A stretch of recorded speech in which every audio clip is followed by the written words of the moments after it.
शांति। आज 9 मार्च 2022 की बाबा की साकार मुरली है।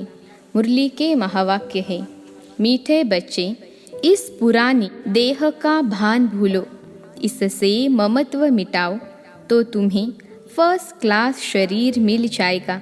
यह शरीर तो खत्म हुआ ही पड़ा है। प्रश्न है, इस ड्रामा का अटल नियम कौन सा है जिसे मनुष्य नहीं जानते हैं? उत्तर है, जब ज्ञान है तो भक्ति नहीं, और जब भक्ति है तो ज्ञान नहीं। जब पावन दुनिया है तो कोई भी पतित नहीं, और जब पतित दुनिया है तो कोई भी पावन नहीं। यह है ड्रामा का अटल नियम, जिसको मनुष्य नहीं जानते हैं। दूसरा प्रश्न है, सच्ची काशी कलवट खाना किसे कहेंगे? उत्तर है, अंत में किसी की भी याद न आए, एक बाप की ही याद रहे। यह है सच्ची काशी कलवट खाना। काशी कलवट खाना अर्थात पास विद ऑनर हो जाना, जिसमें जरा भी सजा न खानी पड़े। गीत है, दर पर आए ही कसम ले। ओम शांति। बाप बच्चों को समझाते हैं, क्योंकि बच्चों ने बाप को अपना बनाया है और बाप ने बच्चों को अपना बनाया है, क्योंकि दुख धाम से छुड़ाए शांति धाम और सुख धाम में ले जाना है। अभी तुम सुख धाम में जाने के लिए लायक बन रहे हो। पतित मनुष्य कोई पावन दुनिया में नहीं जा सकते। कायदा ही नहीं है। यह कायदा भी तुम बच्चे ही जानते हो। मनुष्य तो इस समय पतित विकारी है। जैसे तुम पतित थे, अब तुम सब आदतें मिटाए सर्वगुण संपन्न देवी देवता बन रहे हो। गीत में कहा, हम जीते जी मरने अथवा आपका बनने आए हैं। फिर आप जो हमको मत देंगे, क्योंकि आपकी मत तो सर्वोत्तम है, और जो भी अनेक मतें हैं वह है आसुरी। इतना समय तो हमको भी पता नहीं था कि हम कोई आसुरी मत पर चल रहे हैं। न दुनिया वाले समझते हैं कि हम ईश्वरीय मत पर नहीं चल रहे हैं, रावण मत पर हैं। बाबा कहते हैं, बच्चे, आधा कल्प से तुम रावण मत पर चलते आए हो। वह है भक्ति मार्ग रावण राज्य। कहते हैं, राम राज्य ज्ञान कांड, रावण राज्य भक्ति कांड। तो ज्ञान, भक्ति और वैराग्य। किससे वैराग्य? भक्ति से और पुरानी दुनिया से वैराग्य। ज्ञान दिन, भक्ति रात, रात के बाद दिन आता है। वैराग्य है भक्ति से और पुरानी दुनिया से। यह है बेहद का राइटियस वैराग्य। सन्यासियों का वैराग्य अलग है। वह सिर्फ घर बार से वैराग्य करते हैं। वह भी ड्रामा में नूंद है। हद का वैराग्य अथवा प्रवृत्ति का सन्यास। बाप समझाते हैं, तुम बेहद का सन्यास कैसे करो? तुम आत्मा हो। भक्ति में न आत्मा का ज्ञान न परमात्मा का ज्ञान रहता है। हम आत्मा क्या है, कहाँ से आए हैं, क्या पाठ बजाना है, कुछ भी नहीं जानते। सतयुग में सिर्फ आत्मा का ज्ञान है। हम आत्मा एक शरीर छोड़ दूसरा लेते हैं। परमात्मा के ज्ञान की वहाँ दरकार नहीं, इसलिए परमात्मा को याद नहीं करते। यह ड्रामा ऐसा बना हुआ है। बाप है नॉलेजफुल। सृष्टि चक्र के आदि मध्य अंत का नॉलेज बाप के पास ही है। बाप ने तुमको आत्मा परमात्मा का ज्ञान दिया है। तुम कोई से भी पूछो, आत्मा का रूप क्या है? कहेंगे, वह ज्योति स्वरूप है। परंतु वह चीज क्या है, कुछ भी नहीं जानते। तुम अब जानते हो, आत्मा बिल्कुल छोटी बिंदी स्टार है। बाबा भी स्टार मिसल है, परंतु उनकी महिमा बहुत है। अब बाप सम्मुख बैठ समझाते हैं कि तुम मुक्ति, जीवन मुक्ति कैसे पा सकते हो। श्रीमत पर चलने से तुम ऊंच पद पा सकते हो। लोग दान पुण्य यज्ञ आदि करते हैं, समझते हैं भगवान रहम करके हमको यहाँ से ले जाएंगे। पता नहीं किसी न किसी रूप में मिल जाएगा। पूछो कब मिलेगा तो कहेंगे अभी बहुत समय पड़ा है, अंत में मिलेगा। मनुष्य बिल्कुल अंधियारे में है, तुम अभी सोजरे में हो। तुम अब पतितों को पावन बनाने के निमित्त बने हो। गुप्त रूप में तुम्हें बहुत शांति से काम लेना है। ऐसा प्यार से समझाओ जो मनुष्य से देवता अथवा कौड़ी से हीरे मिसल चुटकी में बन जाए। अब बाप कहते हैं कल्प कल्प मुझे आकर तुम बच्चों की सेवा में उपस्थित होना है। यह सृष्टि चक्र कैसे चलता है वह समझाना है। वहाँ देवताएं बहुत मौज में रहते हैं। बाबा का वर्षा मिला हुआ है। कोई चिंता व फिक्र की बात नहीं। गाया जाता है गार्डन ऑफ अल्लाह। वहाँ हीरे जवाहरों के महल थे, बहुत धनवान थे। इस समय बाबा तुमको बहुत धनवान बना रहे हैं ज्ञान रत्नों से। फिर तुमको शरीर भी फर्स्ट क्लास मिलेगा। अब बाबा कहते हैं देह अभिमान छोड़ देही अभिमानी बनो। यह देह और देह के संबंध आदि जो भी है सब मटेरियल है। तुम अपने को आत्मा निश्चय करो। 84 जन्मों का ज्ञान बुद्धि में है। अब नाटक पूरा होता है। अब चलो अपने घर। बुद्धि में यही रहे कि बस अब इस मटेरियल को छोड़ा कि छोड़ा। तब तो बुद्धि योग बाप के साथ रहे और विकर्म विनाश हो। गृहस्थ व्यवहार में कमल फूल समान रहना है। उपराम होकर रहो। वानप्रस्थी घर बार से किनारा कर साधुओं के पास जाकर बैठ जाते हैं, परंतु यह ज्ञान नहीं कि हमको मिलना क्या है। वास्तव में ममत्व तब मिटता है जब प्राप्ति का भी मालूम हो। अंत समय बाल बच्चे याद न आए, इसलिए किनारा कर देते हैं। यहाँ तुम जानते हो इस पुरानी दुनिया से ममत्व मिटाने से हम विश्व के मालिक बन जाएंगे। यहाँ आमदनी बहुत भारी है। बाकी जो कुछ करते हैं अल्पकाल सुख के लिए पढ़ते हैं, भक्ति करते हैं अल्पकाल सुख के लिए। मीरा को साक्षात्कार हुआ परंतु राज्य तो नहीं लिया। तुम जानते हो बाबा की मत पर चलने से भारी इनाम मिलता है। प्योरिटी, पीस, प्रॉस्पेरिटी स्थापन करने लिए तुमको कितनी प्राइज मिलती है। बाप कहते हैं अब देह का भान उड़ाते रहो। हम आपको सतयुग में फर्स्ट क्लास देह और देह के संबंधी देंगे। वहाँ दुख का नाम निशान नहीं। इसलिए अब मेरी मत पर एक्यूरेट चलो। मम्मा बाबा चलते हैं, इसलिए पहली बादशाही उन्हों को ही मिलती है। इस समय ज्ञान ज्ञानेश्वरी बनते हैं। सतयुग में राज राजेश्वरी बनते हैं। जब ईश्वर के ज्ञान से तुम राजाओं का राजा बन जाते हो, फिर वहाँ यह ज्ञान नहीं रहता है। यह ज्ञान तुमको अभी है। देह का भान अब तोड़ना है। मेरी श्री, मेरा बच्चा, यह सब भूलना है। यह सब मरे पड़े हैं। हमारा शरीर भी मरा पड़ा है। हमको तो बाप के पास जाना है। इस समय आत्मा का भी ज्ञान किसको नहीं है। आत्मा का ज्ञान सतयुग में रहता है। सो भी अंत के समय जब शरीर बूढ़ा होता है तब आत्मा कहती है अब मेरा शरीर बूढ़ा हुआ है, अब मुझे नया लेना है। पहले तुमको मुक्ति धाम जाना है।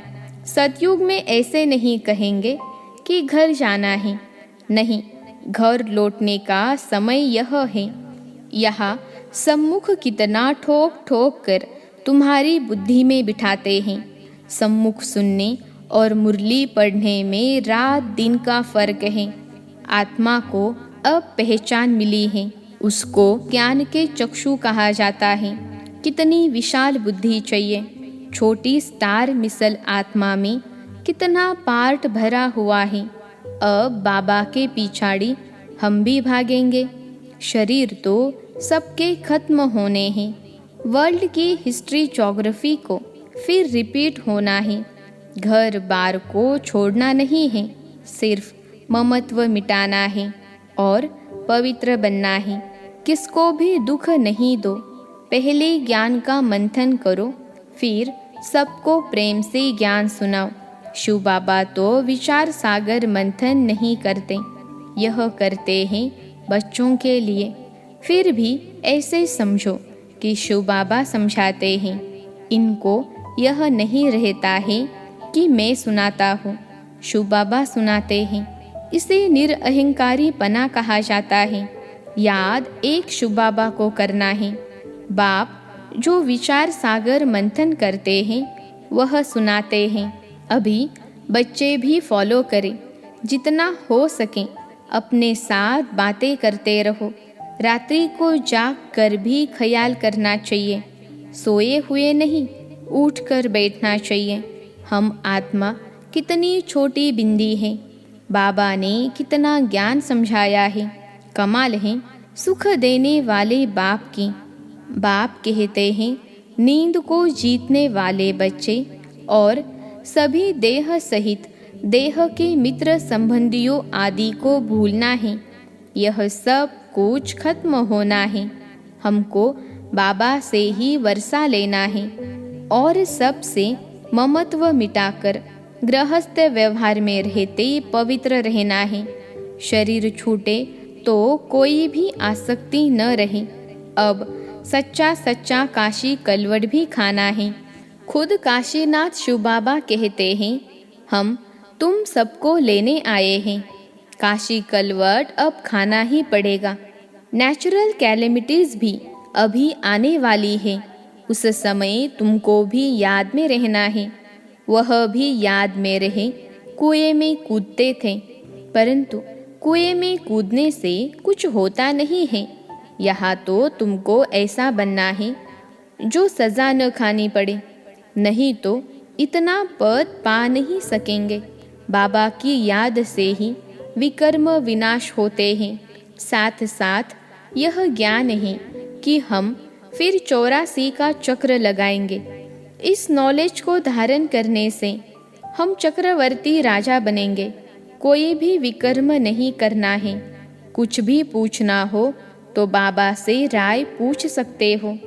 सर्जन तो मैं एक ही हूँ ना, चाहे सम्मुख पूछो चाहे चिट्ठी में पूछो, बाबा रास्ता बताएंगे। बाबा कितना छोटा स्टार है और महिमा कितनी भारी है। कर्तव्य किया है तब ही तो महिमा गाते हैं। ईश्वर ही सबके सद्गति दाता है। इनको भी ज्ञान देने वाला वह परमपिता परमात्मा ज्ञान का सागर है। बाबा कहते हैं बच्चे एक बाबा को याद करो और अति मीठा बनना है। शिव बाबा कितना मीठा है। प्यार से सबको समझाते रहते हैं। बाबा प्यार का सागर हैं तो ज़रूर प्यार ही करेंगे। बाप कहते हैं मीठे मीठे बच्चे किसको भी मनसा वाचा कर्मना दुख नहीं दो। भल तुमसे किसकी दुश्मनी हो तो भी तुम्हारी बुद्धि में दुख देने का ख्याल न आए।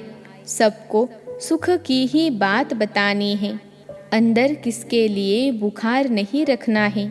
देखो वह शंकराचार्य आदि को कितने बड़े बड़े चांदी के सिंहासन पर बिठाते हैं।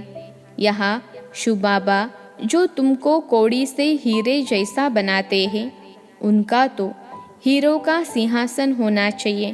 परंतु शिव बाबा कहते हैं मैं पतित शरीर और पतित दुनिया में आता हूँ। देखो बाबा ने कुर्सी कैसे ली है। अपने रहने लिए भी कुछ मांगते नहीं, जहाँ भी रहा लो। गाते भी हैं गोदरी में करतार देखा। भगवान आकर पुरानी गोदरी में बैठे हैं। अब बाप गोल्डन एजड विश्व का मालिक बनाने आया है। कहते हैं मुझे इस पति दुनिया में 3 पैर पृथ्वी के भी नहीं मिलते, विश्व का मालिक भी तुम ही बनते हो। मेरा ड्रामा में पार्ट ही यह है, भक्ति मार्ग में भी मुझे सुख देना है।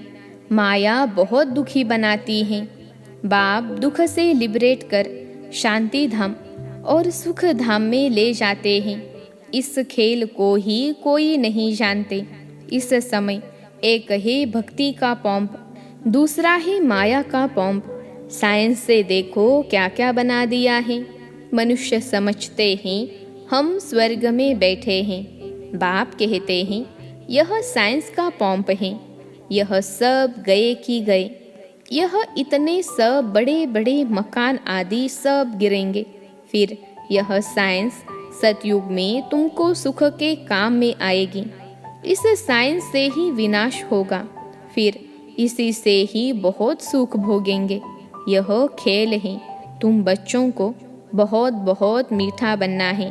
मम्मा बाबा कभी किसको दुख नहीं देते हैं, समझाते रहते हैं।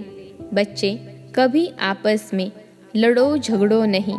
कहा भी माता पिता की पद यानी इज्जत नहीं गवाना। इस मटेरियल जिस्मानी देह से ममत्व मिटाओ। एक बाबा को याद करो। सब कुछ खत्म होने की चीज़ है। अब हमको वापिस जाना है। बाबा को सर्विस में मदद करनी है। सच्चे सच्चे सैल्वेशन आर्मी तुम हो, खुदाई खिदमतगार। विश्व का बेड़ा जो डूबा हुआ है उनको तुम पार करते हो। तुम जानते हो यह चक्र कैसे फिरता है। सवेरे 3-4 बजे उठकर बैठ चिंतन करो तो बहुत खुशी रहेगी और पक्के हो जाएंगे। रिवाइज नहीं करेंगे तो माया भुला देगी। मंथन करो आज बाबा ने क्या समझाया। एकांत में बैठ विचार सागर मंथन करना चाहिए। यहाँ भी एकांत अच्छी है। अच्छा, मीठे मीठे सिखिलते बच्चों प्रति माता पिता बाप दादा का याद प्यार और गुड मॉर्निंग। रूहानी बाप की रूहानी बच्चों को नमस्ते। हम रूहानी बच्चों की सिखिलते रूहानी माता पिता बाप दादा को याद प्यार, गुड मॉर्निंग और नमस्ते बाबा नमस्ते। धारणा के लिए मुख्य सार पहली पॉइंट है मनसा वाचा कर्मना। किसी को भी दुख नहीं देना है, किसी की बात दिल में नहीं रखनी है। बाप समान प्यार का सागर बनना है। दूसरी पॉइंट है एकांत में बैठ विचार सागर मंथन करना है। मंथन कर फिर प्रेम से समझाना है। बाबा की सर्विस में मददगार बनना है। आज का वरदान है अपने चेहरे और चलन से रूहानी रॉयल्टी का अनुभव कराने वाले संपूर्ण पवित्र भव। अपने चेहरे और चलन से रूहानी रॉयल्टी का अनुभव कराने वाले संपूर्ण पवित्र भव। विश्लेषण है रूहानी रॉयल्टी का फाउंडेशन संपूर्ण पवित्रता है। संपूर्ण प्यूरिटी ही रॉयल्टी है। इस रूहानी रॉयल्टी की झलक पवित्र आत्मा के स्वरूप से दिखाई देगी। यह चमक कभी छिप नहीं सकती। कोई कितना भी स्वयं को गुप्त रखे, लेकिन उनके बोल, उनका संबंध संपर्क, रूहानी व्यवहार का प्रभाव उनको प्रत्यक्ष करेगा। तो हर एक नॉलेज के दर्पण में देखो कि मेरे चेहरे पर चलन में वह रॉयल्टी दिखाई देती है। वह साधारण चेहरा साधारण चलन है। आज का स्लोगन है सदा परमात्मा पालना के अंदर रहना ही भाग्यवान बनना है। सदा परमात्मा पालना के अंदर रहना ही भाग्यवान बनना है। अच्छा, ओम शांति।